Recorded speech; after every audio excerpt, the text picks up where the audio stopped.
ওই কোম্পানি কিছু কাজ নিয়েছে, ঠিক আছে? কাজ নিয়েছে, কাজের জন্যে কিছু অর্ডার নিয়েছে। অর্ডার হতে পারে কি টাইমলি ফুলফিল করতে পারেনি। তো ১-২ বার প্রিন্সিপালকে এরকম বলেছেন কি আমাকে প্রিন্সিপালকে লেটারও করেছে কি আমার কাজ আমি করতে পারিনি উইদিন এ টাইম। আমাকে একটা টাইম পিরিয়ড দিন আপনি। তো প্রিন্সিপাল রেসপন্স করেনি। লেটারে কিছু রেসপন্স করে না। ওর উপরেই কেস ছিল। তো কেসে তো সুপ্রিম কোর্টে ইয়ে হয়েছে, মিনস স্টে লেগে গেছে ওই কেসের উপরে। ওরকম প্রচুর কেস ছিল যে আমার উপরেও ছিল, এমপি সাহেব উপরেও ছিল, তো স্টে অলরেডি আছে ওর কেসে। ওই কেসের উপরে আগেও আমার ডিডি অফিসে করেছে, ডেকেছিল, দুবার ডেকেছে, দুবার ডেকে ৪-৫ ঘন্টা বসিয়ে এরকম ওরকম খবর নিয়েছে। আমি বলেছেন আমি এই কোম্পানির ব্যাপারে কোম্পানি কি কাজ করেছে এই ব্যাপারে আমি খুব ভালো করে আপনাকে ডিটেলে আমি কিছু বলতে পারবো না, কেন কি আমি তো স্লিপিং পার্টনার ছিল। আজকে ফির ইলেকশন হবে, ১ বছর আছে, তো ১ বছরের মধ্যে এরকম প্রচুর নোটিশ আসবে, প্রচুর এরকম হ্যারাসমেন্ট হবে। তো আমিও মেন্টালি পুরো রেডি আছে কি ইভেন জেলও যেতে হবে আমাকে, এরকমও সিচুয়েশন আসবে, হ্যারাসমেন্টও হবে, জেলও যেতে হবে। একটা আইনের জন্য আমাকে নোটিশ এসেছে, তো আমাকে গিয়ে ফেস করতেই হবে। আমি তো কিছু ভুল কোথায় কিছু কাজ করিনি, তো আইনের মধ্যে কাজ করেছে। হতে পারে কি ভুল হয়েছে একটাই কথা, কি কোম্পানি টাইমলি কাজ ফুলফিল করতে পারেনি। আর আমার ভুল ছিল কি আমি ওখানে 100% না প্রেজেন্ট না ছিল, আমি আউট অফ ইন্ডিয়ায় ছিল। তো আমি কোম্পানি ব্যাপারে খুব ভালো করে জেনেও আমি ওখানে পার্টনার হয়ে গেছি। চক্রান্ত তো আছেই।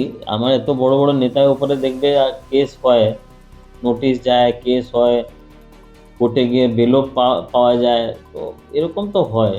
এটা সরাসরি মমতা ব্যানার্জি করাচ্ছে। আসলে এখানে সোমনাথ শ্যাম প্রিয়ঙ্কু পান্ডেকে মার্ডার করার প্ল্যান করেছিল।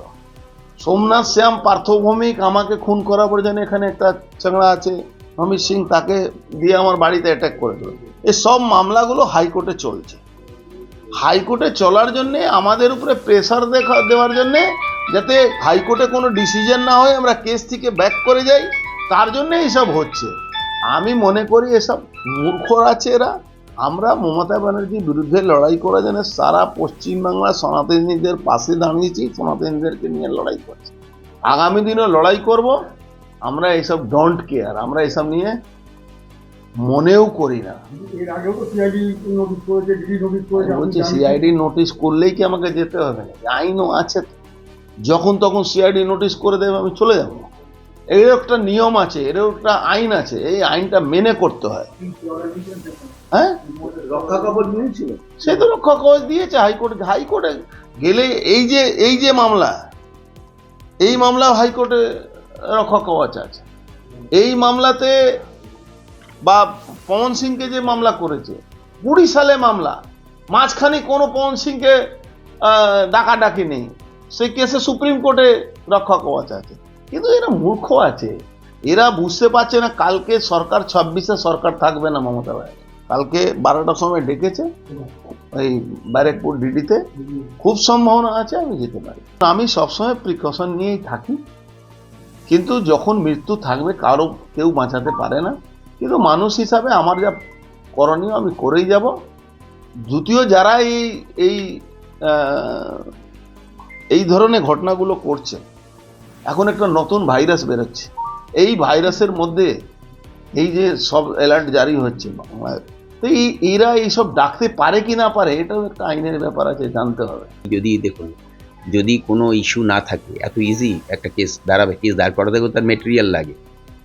উনি যে সময় চেয়ারম্যান ছিল সেই সময়কার যেসব মামলা আপনারা যদি আসেন, আপনাদের যদি খুলে দেখাই, বললাম না মিউনিসিপ্যালিটি দিয়ে একটা অ্যামাউন্ট, খুব হেভি অ্যামাউন্ট ডিরেক্টলি ওনার ফ্যামিলির লোকের অ্যাকাউন্টে হিট করেছে, তার কাছে কোনো কাজও হয়নি।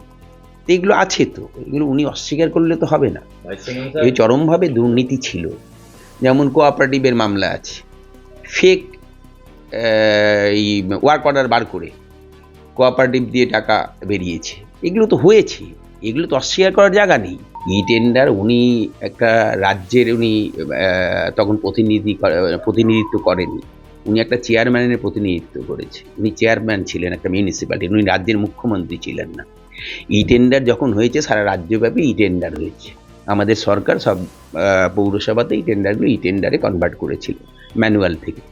তো এটা উনি করেনি, এটা উনি এমনভাবে আপনাদের বোঝাচ্ছে, আমি বলছি উনি এমনভাবে আপনাদের কাছে বোঝাচ্ছে জিনিসটা যেন উনি এই জিনিসটার আবিষ্কার করেছে, এরকম একটা ভাবনার।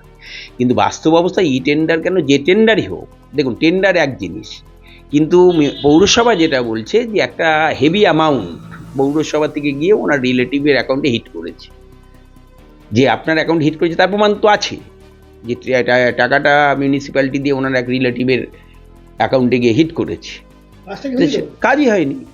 এবার কাজ হয়নি সেটাকে তো উনি অস্বীকার করতে পারবে না, এর সঙ্গে ই টেন্ডারের কী সম্পর্ক? আইনের বিষয় এটা তো যারা ডেকেছেন তারা বলতে পারবে, আর যাকে ডেকেছেন তিনি বা তার আইনজীবীরা বলবেন।